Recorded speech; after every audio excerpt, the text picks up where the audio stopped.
Le 7-10 Listen anywhere.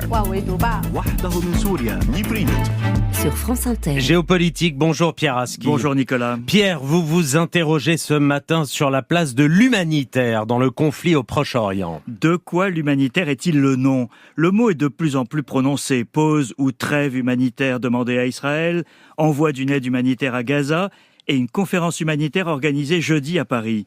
Les besoins sont évidemment immenses, près d'un mois après le début des frappes israéliennes consécutives au massacre du 7 octobre commis par le Hamas. Les civils sont les premières victimes de la guerre sans merci menée par l'État hébreu contre le mouvement islamiste palestinien. L'aide qui leur parvient est totalement insuffisante. Mais pendant la guerre, la politique ne perd pas ses droits. Si les Occidentaux mettent en avant l'action humanitaire, c'est non seulement pour répondre aux besoins, mais aussi parce qu'ils ne veulent pas ou ne peuvent pas peser pour arrêter les combats. C'est devenu un sujet de tension au Moyen-Orient, comme dans les opinions occidentales elles-mêmes. À Ramallah, où il se trouvait ce week-end, le secrétaire d'État américain Tony Blinken a rencontré Mahmoud Abbas, le président de l'autorité palestinienne, qui plaidait pour un cessez-le-feu quand les États-Unis ne demandent qu'une pause humanitaire. Il y a plus qu'une nuance, j'imagine. En effet, Nicolas, car une pause n'est qu'un simple interlude dans la guerre pour laisser passer l'aide. C'est indispensable et souhaitable, mais après quelques heures, l'enfer reprend, on a apaisé la douleur, mais rien réglé.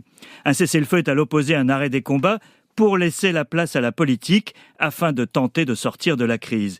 Catherine Colonna, la chef de la diplomatie française, a tenté un compromis en demandant hier une trêve humanitaire immédiate qui doit pouvoir mener à un cessez-le-feu.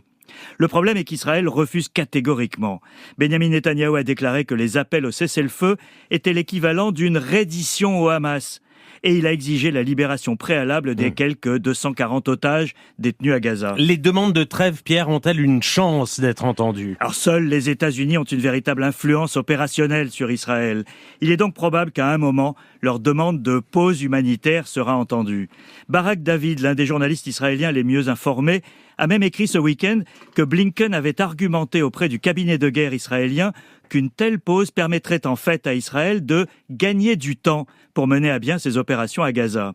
Cette possible pause sera la bienvenue pour les civils, mais il ne s'agira pas à ce stade d'autre chose que d'une pause. Israël n'entend pas renoncer à son objectif, qui est d'éradiquer le Hamas, ni au non-dit de l'opération, qui est une vengeance pour le 7 octobre. L'humanitaire est donc ici une concession faite aux Occidentaux, pas l'amorce de la fin de cette guerre, qui n'est hélas pas en vue. Pierre Aski, merci.